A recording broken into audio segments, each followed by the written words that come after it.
Hey NFT lovers, it's Andy here from Nifty Things. Today we're going to take a look at Solana on Opensea. So this week, Opensea announced that Solana was coming to their platform, and we just need to have a look and see what you need to do to get ready for that. Before we jump into the more detail, give us a thumbs up, click that subscribe button, and hit that notification bell.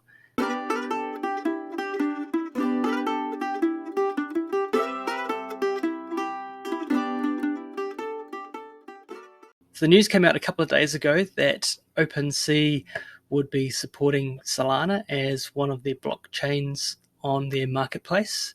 Now, Opensea is one of the largest NFT marketplaces available, and it's where most of the volume of NFTs get sold through.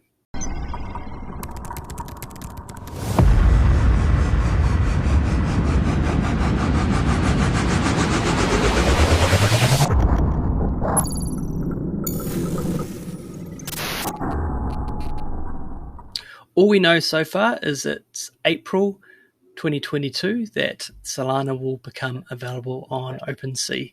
And one of the questions I had is what wallet will be supported by Opensea to store and manage your Solana-based NFTs. And I was looking at this article here by Crypto Potato, and they went and did a bit of research, and this person, Jane Wong, who had previously managed to get early access, saw that Phantom was available. Now, Phantom wallet is my preferred Solana wallet, and I'm going to take you through how you can easily set that up in preparation for being ready for Opensea taking Solana.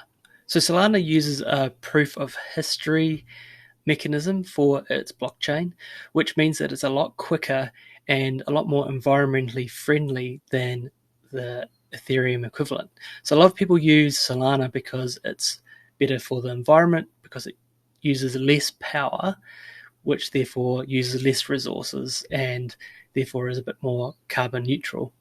It also has very low fees, so most transactions cost you less than $1 to make, which obviously when you compare that to gas fees from Ethereum is quite a big difference. Now, Opensea also has ETH on Polygon. Now, that is a good solution as well. It's a layer 2 solution, so it's layer 2 on top of the Ethereum. So it uses the same mechanisms as it. However, it's a lot cheaper to make those transactions. But the difficulty with getting ETH onto Polygon is it can be a bit cumbersome, and you still have to pay those initial transaction fees.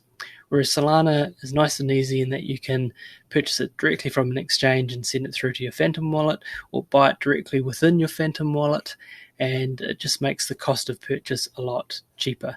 And then once you've got that Solana within your wallet, it's really low transaction fees to purchase or to sell an NFT. So there's some pretty cool advantages there, and the wallet that I like to use is the Phantom wallet.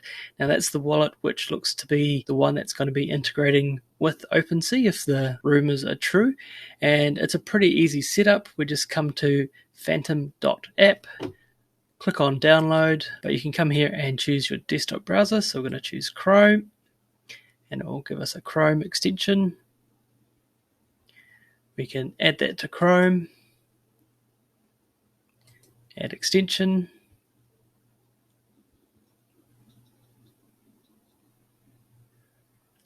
we then go and create a new wallet. We'll create a password, read to the terms of service. We're then going to get our secret recovery phrase by putting our mouse over the window, but I'll pause it there. Great, so after you have copied down your seed phrase and gone OK, then effectively the wallet will appear up in your taskbar. So you can just click on the wallet and that is available. So you can see my wallet has got $0 in, and this is where you can come and deposit, push deposit. You can buy some money with MoonPay, transfer from FTX, which is an exchange, or alternatively, if you go to an exchange, you can just copy this address. So an exchange that you can purchase Solana, and you can just put in or transfer from the exchange to your Phantom wallet. So 2 ways to be able to do that from there. So that's how you install a Phantom wallet for Solana. Pretty straightforward. And once this is set up, then we'll just wait and see when Opensea launch their Solana NFTs in April, and you'll be able to come and connect your Phantom wallet to that and either create Solana NFTs or be able to purchase Solana NFTs. So really looking forward to that. It's going to be low transaction fees. It's going to be quicker. There's just a ton of benefits. You feel a little bit better about it because it's more environmentally friendly. So that wraps up how to set up your Solana Phantom wallet. Thanks very much for watching. Before you go though, if you could give us a thumbs up, click that subscribe button and hit that notification bell, it would be much appreciated. Until next time, catch you later.